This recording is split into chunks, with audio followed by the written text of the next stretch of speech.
Good morning friends, my name is Prajakta Harge and today we are going to discuss on immunity or immunology. So what is immunology? So immunology, it is the branch of science which deals with the study of immune system and immune response to the foreign substance and their role in resisting infection by the different kind of the pathogen. So first of all, that is immunology, in which that various kind of the microorganism or various kind of the pathogen is present in the atmosphere and protection of human body against that pathogen, it is the main important role of the immunology. So human life is a battlefield in which various kind of the soldier attacked from the side by side, like various kind of the fungi, viruses, bacteria, protozoan, worms, and the main thing is what? The human body is protected by all these things. It is by the mechanism, a defense mechanism, that is immunology. So immunology is a defense mechanism of our body. ठीक?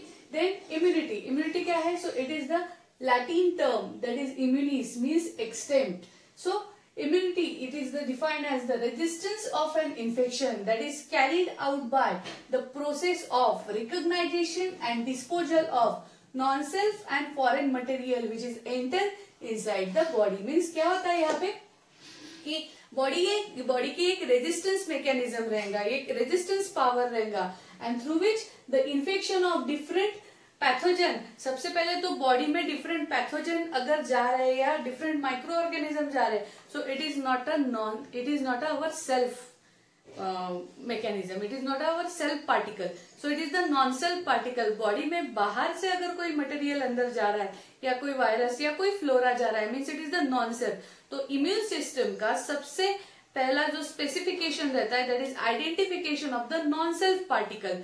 Non self particle का recognisation करना and action against that particle, that is foreign material, which is all this foreign material, likewise various. So these are enter inside the body and action against that, and for that there are the various kind of the cell we are discussing in a brief. So various kind of the cells secreted by the immune system and these are acting against that particular antigen. So immunology में ये जो foreign antigen या foreign bacteria रहेंगे, ठीक, इसके against में जो काम करना है या इसके अगेंस्ट में जो डिफरेंट सेल रहेंगी वो प्रोडक्शन होके अपना बॉडी का रेजिस्टेंस करना है through that different organism. Now look at towards the history of immunology. So history of immunology में सबसे पहले it is first scientist that is the Thucydides in 400 before Christ. तो इन्होंने क्या किया था, इन अथेंस में डिस्कवरी हुई थी. He pointed out that the people who are first time attacked by plague, after that second time it will not get the disease particular, could not get the fear of plague. Means it is the first time understanding the foundation of phenomenon of immunity. इन्होंने ऐसे बताया था कि first time अगर किसी को plague होता है तो सेकंड टाइम उस पर्सन को प्लेग नहीं होगा, एंड दैट मेन कंसेप्ट और that is the first concept of foundation of immunology in the Athens.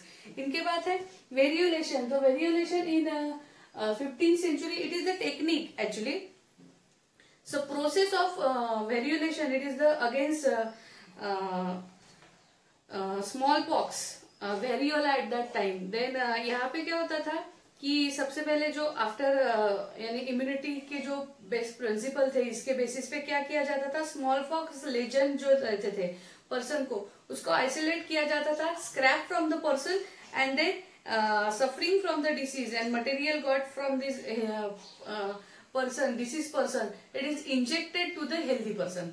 Healthy person को वो इंजेक्टेड किया जाता था with the help of needle, and it is somewhat risky also, there are some deaths. So it is the method of immunization at that time. इसके बाद जो scientist थे, that is Edward Jenner, that is in 1749 and 1823. that is Edward Jenner, an English physician थे वो, and who are suffered from the pain of variolation. इन्होंने ये चीज सफर की थी वेरियोलेशन की, एंड एट द उनके जो यंगर एज थी, यानी उन्होंने अपने यंगर एज में ये चीज सफर की थी, and that's why he is also find out the develop the scientific and safer method for the small pox inoculation. Small pox inoculation के लिए इन्होंने एक सेफर मेथड ढूंढ के निकाली। सो एडवर्ड जेनर जो थे, इन्होंने ही develop the smallpox vaccine against the protection against the attack of smallpox, ठीक, for the protection of against the attack of smallpox. यहाँ पे क्या किया था इन्होंने, जो मिल्कमैन रहता है, तो Jenner inoculated the boy with the material from the lesion from milkmaid, ठीक। सो मिल्कमेड जो था, तो milkmaid attacked by the particular cowpox, milkmaid जो पर्सन जो रहते हैं हमेशा कैटल के इसमें कांटेक्ट में रहते, उन लोगों को काउ पॉक्स होने के चांसेस रहते। तो इन्होंने क्या किया था कि काउ पॉक्स का जो पर्स रहता है, ठीक, इट विल बी यानी isolated and then particular injected to the person who is healthy or who is suffered from the smallpox. After that he will observe that the person who are immunized with the cowpox getting the immunity against the smallpox, and that is the first technique, or that is the first introduction towards the vaccination. Okay, the first step towards the vaccination. So it is the first technique of Edward Jenner. After that, Louis Pasteur, who coined the term vaccine for the first time, ठीक, he is also father of he was also a father of immunology. Production of the vaccine for the rabies is the most interesting one. The latter, it was Louis Pasteur who coined the term vaccine and such as the prophylaxis in honor of Edward Jenner. Edward Jenner के honour में उनको मिला था, who prepared the first vaccine from the cowpox. So the process of vaccination was introduced by the Jenner. Edward Jenner ने first time vaccination introduce किया था according to the World Health Organization WHO, and Jennerian vaccination was has eliminated the smallpox from the human population. और Edward Jenner के technique से ही ये जो smallpox है वो गायब हो गया है। देन लुईस पास्चर जो है वो फ्रेंच केमिस्ट है, he is the father of immunology. इन्होंने common disease like anthrax and जो रेबीज है इस पे काम किया है, और इनका सबसे इम्पोर्टेंट एंड इंटरेस्टिंग वर्क जो है that is production of vaccine for the rabies. Rabies के लिए इन्होंने ये वैक्सीन प्रोडक्शन किया है। तो क्या किया था इन्होंने, जो स्पाइनल कॉर्ड जो रहते हैं, ही injected the spinal cord of extract from the rabid dog.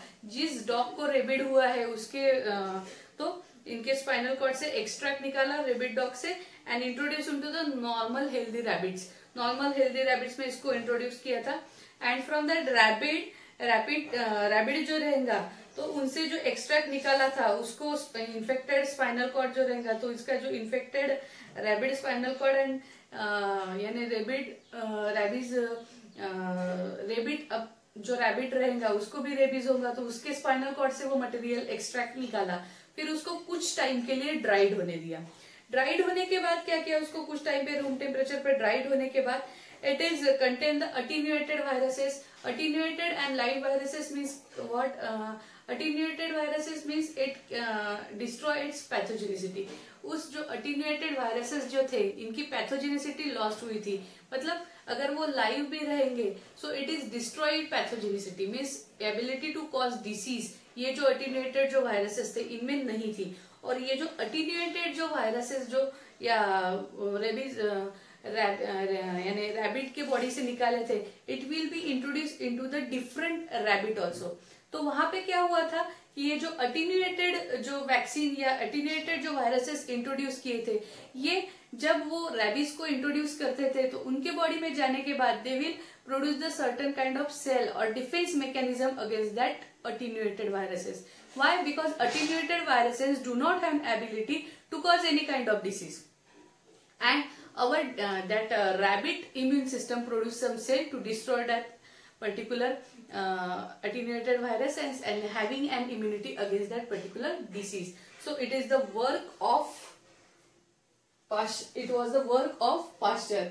And then Metchnich in 1845-1960 who discovered the importance of cell in immunity and phagocytosis. तो इन्होंने immunity and phagocytosis के लिए जो important cell रहती है, जैसे different cells of immune system, then different term like phagocytosis, inflammation, ये जो terms थे ठीक, तो ये भी इन्होंने यानी फाउंड आउट किए, तो इनको इस चीज के लिए नोबेल प्राइज भी मिला है, कंट्रीब्यूशन टू द इम्यूनिटी के लिए। देन सेलुलर इम्यूनिटी जो है फैगोसाइटिक सेल की, तो वो भी इन्होंने डिस्कवर्ड की है। सो यहाँ पे जो यानी मेटनिक जो थे ये रशियन जूलॉजिस्ट थे, और उन्होंने डेफनिया में जो रहता है, तो डेफनिया अगर सेल लगी observe that phagocytic cell in Daphnia में फैगोसाइटिस सेल जो प्रेजेंट रहती है, so they ingest and destroy, वो इंजेस्ट एंड डिस्ट्रॉय करते हैं yeast that are pathogenic to the water fleas. Yeast जो वाटर फ्लियर्स को जो पैथोजेनिक है इसको डिस्ट्रॉय करने का या इसके अगेंस्ट में फैगोसाइटिक एक्टिविटी दिखाने का काम डेफनिया करता है। So these are about the history of immunology. Next we are going to discuss about the overview of immunity. An overview of immune system. So immune system basically it is mainly divided into two kinds of immunity. Immunity जो रहती है वो दो तरह की रहती है, एक रहती है innate और inborn immunity, दूसरी जो रहती है that is adaptive और acquired immunity. So body में सबसे पहले जो ऑन एक्टिविटी या ऑलवेज ऑन जो एक्टिविटी रहती है या ऑलवेज ऑन जो इम्यून सिस्टम जो रहती है दैट इज innate और inborn. It is continuously on inside the body. First time in function जो रहता है यानी कोई भी पैथोजन अगर बॉडी में जाने के बाद फर्स्ट टाइम अगर कोई काम करता है या फर्स्ट टाइम अगर डिफेंस मैकेनिज्म अगर किसका रहता है तो वो है इननेट और इनबॉर्न इम्यूनिटी। ये क्या करता है इननेट और इनबॉर्न इम्यूनिटी, इसके ना सर्टन बैरियर्स या कुछ चीजें रहती है जिसके कारण यहाँ पे बॉडी में इम्यूनिटी रहती है। सो इननेट और इनबॉर्न इम्यूनिटी में सबसे पहली चीज रहती है दैट इज बैरियर। तो बैरियर में सबसे पहली बैरियर मतलब रहता है it prevent the entry of micro organism, या अगर एंटर भी हो गए, सबसे पहले तो एंट्री जो है माइक्रो ऑर्गेनिज्म की वो बॉडी में नहीं जाने देगा, अगर गए भी तो उसके अगेंस्ट में अगर काम करने का या उसके अगेंस्ट में प्रोटेक्टिव यानी बॉडी को प्रोटेक्ट करने का जो काम करेगा दैट इज इननेट इम्यूनिटी। सबसे पहले बात करते हैं स्किन। तो अपनी body overall body is covered with the skin. तो स्किन में क्या रहता है, there are the it presents the antibacterial activity due to high concentration of salt in the skin. ठीक है, बॉडी में जो स्वेट रहता है यानी high concentration of salt in drying sweat में जो यानी हाई कंसंट्रेशन ऑफ सॉल्ट रहता है जिसके कारण ये बैक्टीरियसिडल एक्टिविटी शो करता है। देन सीबेशियस सिक्रीशन रहता है स्किन में से। देन सीबेशियस सिक्रीशन में क्या रहेगा, high chain of fatty acid रहता है and it is showing the some bactericidal and fungicidal activity also. Then what, mucosal layer of the respiratory tract. Mucosal layer जो रेस्पिरेटरी ट्रैक का रहता है, so it is several time mechanism of defence. So it prevent the entry of microorganism. ये microorganism की entry नहीं होने देगा in the largest inhaled particle के साथ, और अगर होती भी है तो नेजल ऑफरेसिस से ये रिमूव करता है बॉडी के बाहर। देन तीसरा जो इंपॉर्टेंट फैक्टर है that is pH of gastric juice. ये अपने स्टमक का जो पीएच रहता है it is highly acidic, so it is 1 और 2 पीएच जो रहता है highly acidic, strong acidic pH रहता है। इस पीएच पे कोई भी माइक्रो ऑर्गेनिज्म सर्वाइव नहीं कर सकता। So it is the one kind of barrier against the microorganism. Then natural flora of microorganism. अपने बॉडी में इंटेस्टाइन में या स्टमक में इंटेस्टाइन में सम गुड बैक्टीरिया भी रहते हैं which are help in the digestion. So natural flora of microorganism these are site specific also. Site specific मतलब क्या होता है, जैसे Escherichia coli which is present in the intestine, colon of intestine, वो वहां पे प्रेजेंट है तो वो गुड एंजाइम वगैरह प्रोडक्शन करेगा, डाइजेशन को हेल्प कर देगा। लेकिन अगर ये साइट स्पेसिफिक चला गया यानी इसने अपनी स्पेसिफिसिटी खो दी, ये अगर यूरिनरी ट्रैक में चला गया फ्लो के साथ, तो वहां पे जाके वो सीवियर यूटीआई ट्रैक इन्फेक्शन यानी यूरिनरी ट्रैक इन्फेक्शन कॉज करेगा। So these are good bacteria but these are site specific in their action. वो अपने जगह पे जहां पे प्रेजेंट रहेंगे, जहां पे उनको होना चाहिए वहीं पे वो काम करेंगे। अगर उन्होंने अपनी लोकेशन चेंज कर दी it will create the problematic condition. That is another thing. Then epithelial cell in the gut of stomach and intestine. These are epithelial cell which is also a one kind of barrier against the pathogen. So these are the natural way of innate immunity. Then these are the always on time, always present in body and always on time. But some cells or some component are there first is the complement, it is a protein factor present in a body. ये क्या रहते हैं, ये always on नहीं रहेंगे, ये body में present रहेंगे, but it is in inactivated form, inactivated form में रहेंगे। So complement it is a 30 type of 30 यानी it contain the more 30 serum protein से बना रहता है, नेचुरली इनएक्टिवेटिव कंडीशन में रहेगा, but when it is presence of microbial activity in a particular site or in particular blood system, then it will be activated। अगर इसको blood circulation में कोई भी माइक्रोबियल एक्टिविटी दिखती है या माइक्रो ऑर्गेनिज्म दिखते हैं सो और पैथोजन दिखते हैं, तो यहाँ पे तो कॉम्प्लीमेंट कास्केड जो रहता है तो ये एक्टिव हो जाता है, जिसके कारण ये बहुत सारे इंटरफेरॉन या साइटोकाइन जो है वो रिलीज करते हैं। तो कॉम्प्लीमेंट सिस्टम जो रहता है वो इंटरफेरॉन या डिफरेंट प्रोटीन प्रोड्यूस करता है, साइटोकाइंस प्रोड्यूस करता है, ठीक है, एंड अनदर सेल को भी स्टिमुलेट करता है फॉर द इम्यूनिटी ऑल्सो, यानी इसके साथ काम करने के लिए। So this kind of immunity it is called as the humoral immunity, क्योंकि ये certain kind of the protein produce कर रहा है, not a cell, it is a produce certain kind of the protein, so that's why it is called as the humoral immunity by the complement। ये on time on नहीं रहेगा, ये inactivated state में रहेगा, but whenever with the exposure to the certain kind of pathogen it will be certainly it will be in activated form and produce some protein। then इसके बाद ये हो गया नेचुरल वे से, यानी ये भी नेचुरल वे ही है, इमीडिएट रिस्पॉन्स, यानी फर्स्ट टाइम जो एक्सपोजर रहेगा वो रहेगा नेचुरली बैरियर। फिर अगर ब्लड सर्कुलेशन में मिलते हैं तो कॉम्प्लीमेंट आता है, लेकिन whenever there are the entry, अब बैरियर तो कॉज प्रिवेंट कर रहा है कि कोई भी माइक्रो ऑर्गेनिज्म बॉडी में नहीं जाए, लेकिन इन केस अगर जाता है, जैसे स्किन की बात करते हैं तो कोई वाउंड हो गया या कोई इन्फेक्शन हो गया स्किन में, कहाँ पे बर्न हो गया या इंजुरी हो गई और उसके थ्रू कोई बैक्टीरिया या कोई पैथोजन बॉडी के अंदर जाता है, so it will be the means वहां पे एंट्री हो गई बैक्टीरिया की या कोई वायरसेस की बॉडी के अंदर। अब उस कंडीशन में क्या किया जाए, after the exposure to the certain antigen there is a immediate response is present in our body, वहां पे immediate response अपने बॉडी में प्रेजेंट रहता है। तो वहां पे अपनी बॉडी क्या करती है, different kind of cell produce करती है, जैसे न्यूट्रोफिल है, एंटीजन प्रेजेंटिंग सेल है, ये क्या करेंगे डिफरेंट सेल प्रोड्यूस करती है, like dendritic cell, macrophage, natural killer cell जो रहती है वो सेल प्रोड्यूस करेंगी and it will destroy that particular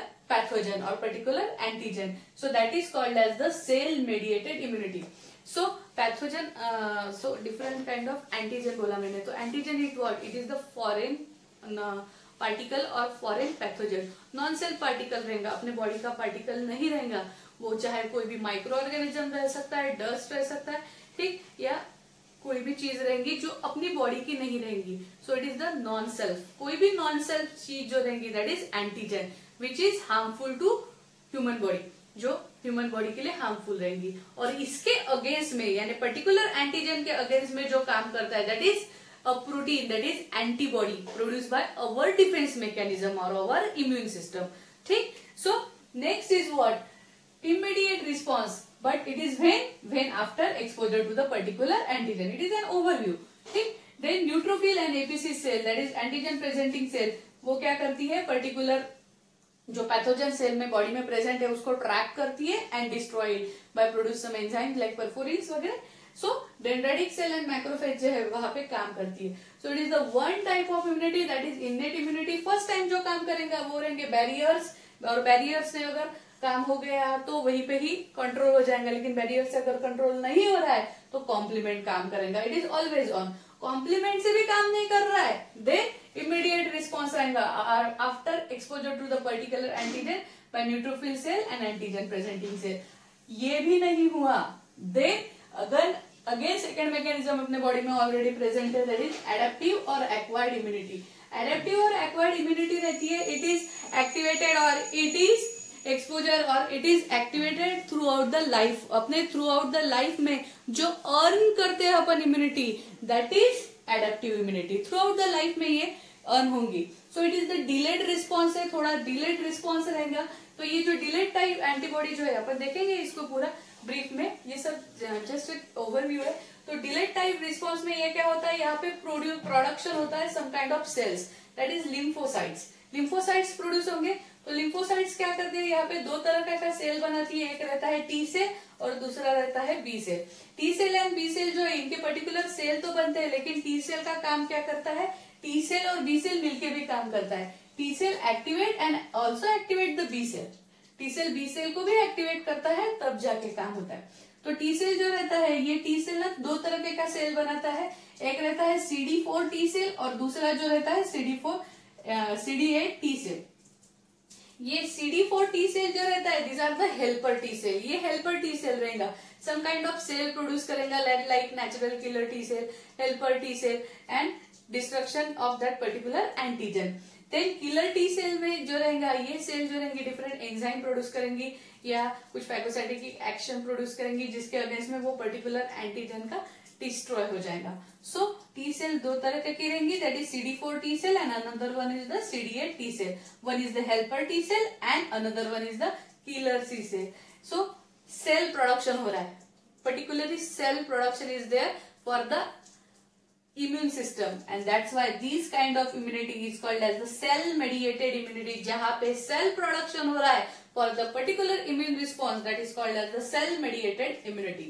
Then another, अगर T सेल से भी काम नहीं हो रहा है, then T cell activate the B cell, यानी T सेल काम कर रहा है लेकिन इसकी कहीं पे भी जो पावर है वो अगर कम पड़ रही है, इसको और सपोर्ट चाहिए और इम्यून सिस्टम स्ट्रॉन्ग करना है, then T cell activate the B cell and again there is a strong immune response. तो बी सेल क्या करती है, बी सेल इट इज दो तरह की सेल प्रोडक्शन करेंगी, एक जो रहता है that is antibody, so it is a protein factor likewise complement, ये कॉम्प्लीमेंट जैसा ही प्रोटीन फैक्टर अपने बॉडी में इम्यूनोग्लोबुलिन मॉलिक्यूल जिसको बोला जाता है, ठीक है, immunoglobulin, immuno means immune system का material and globulin means protein, so it is the protein factor antibody और it is the immunoglobulin production होगा जिससे अपने को जो इम्यूनिटी मिलती है that is humoral immunity. So complement and antibody, it is a humoral immunity.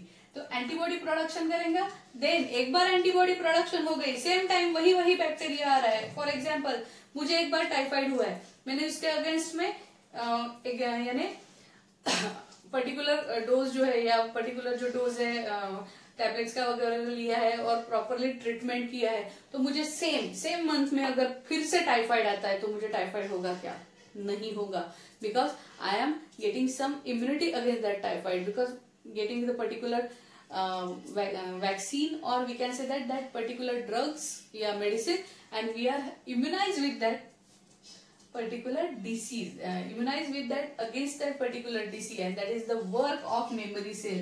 memory cell क्या करती है, सेकंड टाइम इम्यून रिस्पॉन्स, यानी फर्स्ट टाइम अगर मेरे बॉडी में अगर कोई एंटीजन जाता है उसके अगेंस्ट में मैं अगर प्रॉपरली ट्रीटमेंट ले रही हूँ या उसके अगेंस्ट में मेरे बॉडी में इम्यूनाइजेशन या पर्टिकुलर इम्यूनिटी हो गई, ट्रीटमेंट ले लिया, तो बॉडी में जो सेल यानी बी सेल जो रहेंगी वो एंटीबॉडी तो बनाएंगी, लेकिन उसके साथ साथ जो मुझे जो डिसीज हुआ है उसकी एंटीबॉडी बनती है। एंटीबॉडी कुछ गिन चुन के नहीं बनती है, अगर 10 बैक्टीरिया है तो 10 के इसमें 10 ही एंटीबॉडी नहीं बनेंगे, it is in a large form, तो कुछ जो रहेंगी वो फाइट करेंगी कंटिन्यूअसली उन माइक्रो ऑर्गेनिज्म के अगेंस्ट में, और फाइट करने के बाद उनका टोटली डिस्ट्रक्शन होने के बाद जो एंटीबॉडी बचती है that will be store as a memory cell, वो मेमोरी सेल करके स्टोर होती है। और ये मेमोरी सेल का काम क्या होगा, अगर मुझे सेम एंटीबॉडी मेरे थ्रू आउट द लाइफ, ठीक, यानी कभी भी वो एंटीजन मेरे बॉडी में जाता है तो मेरी बॉडी सबसे पहला काम करेंगी रिकॉग्नाइजेशन। मैंने पहले भी बोला है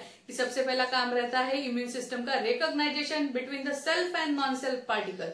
सेल्फ पार्टिकल अगर है तो उसके अगेंस्ट में इम्यून सिस्टम काम नहीं करेगा, because it is our mechanism, our body part, but when it is the non self particle उसके अगेंस्ट में काम करेंगी इम्यूनिटी। यानी सबसे पहले तो आइडेंटिफिकेशन होगा, it is whether it is the self और नॉन सेल्फ। अगर it is the non self है तो देखा जाएगा कि ये फर्स्ट टाइम आया है या सेकंड टाइम आ रहा है, मतलब body first time exposure to the antigen और second time exposure to the antigen. If first time exposure to the antigen start from here, like innate immunity, barriers, then complement, then neutrophil, APC, and then to the acquired immunity. But it is the second time, then directly first recognition, then to the B cell. B cell produce the memory cell. Memory cell में already antibody जो रहेंगी वो stored रहेंगी, वो जाके directly antigen को या जो पर्टिकुलर पैथोजन रहेगा उसको किल कर देंगी। That is the work of memory cell. So adaptive और एक्वायर्ड इम्यूनिटी जो रहती है throughout the life gain करता है इंडिविजुअल। ये डिलेड इम्यून रिस्पॉन्स रहता है जो लिम्फोसाइट सेल प्रोड्यूस करेगा। लिम्फोसाइट सेल दो तरह के रहेंगे, that is T cell and B cell. T cell क्या करता है, दो तरह का सेल प्रोडक्शन करता है, that is CD4 T cell and CD8 T cell. एक जो हेल्पर रहता है, दूसरा जो रहता है killer T cell. So that's why certain kind of cell are produced, so that is called as the cell mediated immunity.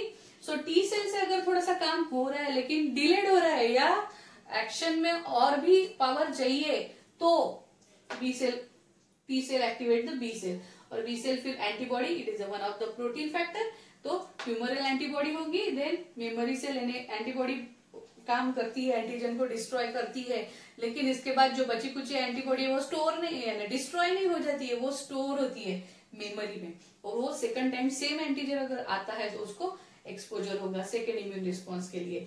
हाँ, and the most important thing, innate and inborn immunity. ऐसा नहीं है कि इननेट इम्यूनिटी काम कर रही है तो एडेप्टिव इम्यूनिटी काम नहीं करेगी। इम्यून सिस्टम के लिए या पर्टिकुलर इम्यून रिस्पॉन्स के लिए इननेट एंड इनबॉर्न इम्यूनिटी और एडेप्टिव और एक्वायर्ड इम्यूनिटी दोनों भी मिलके काम करती है, and that will be create the strong immune response to against a various kind of the pathogen. So दो तरीके की इम्यूनिटी रहेंगी, मिलके काम करेंगे तब जाके आएगा स्ट्रॉन्ग इम्यून रिस्पॉन्स। नेक्स्ट इसमें देखेंगे about the cell of immune cell. Immune system की जो डिफरेंट सेल रहेंगी उनका फंक्शन क्या है, स्ट्रक्चर क्या है, वो देखेंगे। Now thank you.